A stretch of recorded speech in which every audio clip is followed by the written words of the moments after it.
Hey, welcome back to the Tranquili-Tease. I'm your host, Marina Mars, and today I want to talk about the difference between employment and collaboration. Do you know what the difference is? If you're an independent contractor or an artist, you're definitely going to want to take notes on this, but I think this episode really applies to everybody.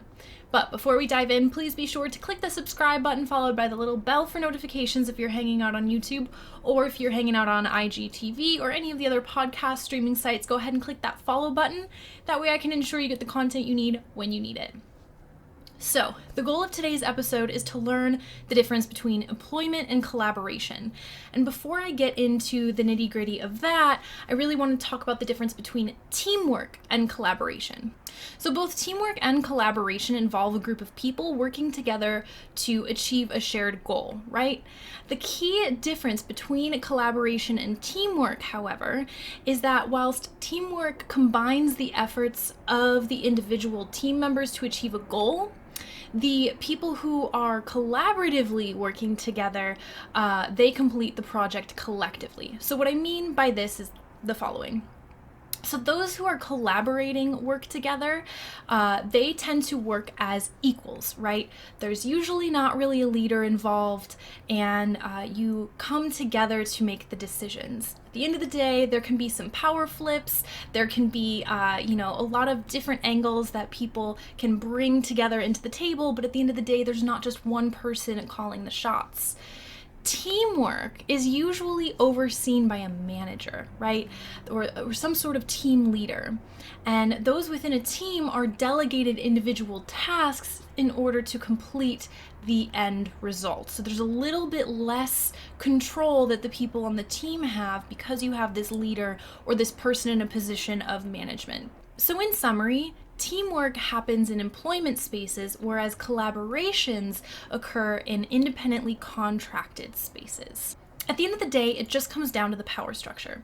Is anyone telling you what to do? Is there a manager? Is there someone that you have to clear everything by before you make a move? Are you involved in a group teamwork project that just doesn't quite feel as collaborative as you were promised that it might feel? If you have answered any of these questions thinking, you're right, I haven't really had very much control, or I do have to answer to someone at the end of the day, then you are an employee, not a collaborator. There's a very big difference here. Anytime someone is telling you how to do your job, you are no longer collaborating, and you are definitely not an independent contractor. So this is where we really get into the difference between being an employee and being an independent contractor. So the general rule is that an individual is an independent contractor if the payer has the right to control or direct only the result of the work that is being done or requested, not how it's going to be done, right?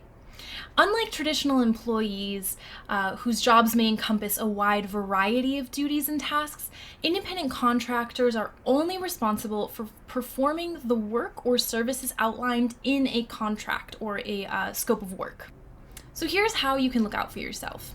If someone claims that you're an independent contractor but then tries to tell you how to do your job, do not work with them. Okay? They're trying to get the benefits of an employee without paying for it. And it doesn't matter how beautiful or grand this opportunity is, even if it feels like a quote, once in a lifetime opportunity, or you think that it might be your dream position, but you are giving away that quintessential freedom of being in control of your own craft. You are now putting yourself in a situation where things are going to be in the gray zone of legality, they're going to be in the gray zone of morality, and you're definitely going to encounter some ethical issues here, right? So no matter how good an opportunity may seem, if it doesn't align specifically with employee or independent contractor, don't take it. Personal experience here, it's just never going to be worth it. Now, that being said, freedom comes with great responsibility. So if you are being independently contracted for something, whether it's a job or a gig, you must take the initiative to get it done yourself. So if you feel like you are the kind of person who does require a little bit of management, or perhaps you need someone to kind of tell you how to do what you're doing, you might end up being a little bit happier and more productive in an employment setting. And that's perfectly fine. That's super great. That's awesome. The biggest reason I'm making a massive difference between the two of these categories is very often there are people who claim that they want to hire you as an independent contractor, but then they treat you like an employee, and it's not cool. So let's say you're just a little bit confused whether or not, like, okay, someone approached you and it's an independent contracting gig, and you're like, this does sound pretty, it does sound like this isn't an employment, this isn't a teamwork situation, this definitely does feel collaborative, but there's just a couple little pieces of information that feel a little foggy, right? This is where you still want to be wary. This is a red flag. Be wary when you are entering into an agreement with a contractor or an employer that doesn't make the expectations very, very clear. I've been involved in agreements that claim to be independent contracts, but then tried to control my every move. And the worst part is I let them do it. Don't make the same mistakes I did just because an opportunity seems sweet. Take the time to review your contracts and never feel bad for asking questions.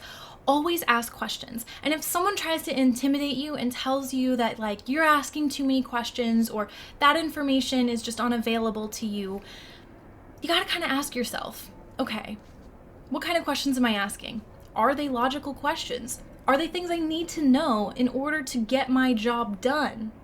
So that doesn't mean you get to ask questions about every single aspect of the business of the person who's hiring you, right? Because as I mentioned, the whole point of being an independent contractor versus an employee is that employees kind of just juggle a lot of different daily tasks. They might, go from one role to the next, but at the end of the day, they're an employee, so that fluidity is totally part of the job, right? But as an independent contractor, you sign an agreement for a specific scope of work. Therefore, that's the area that you have all of the rights to ask as many questions as you want.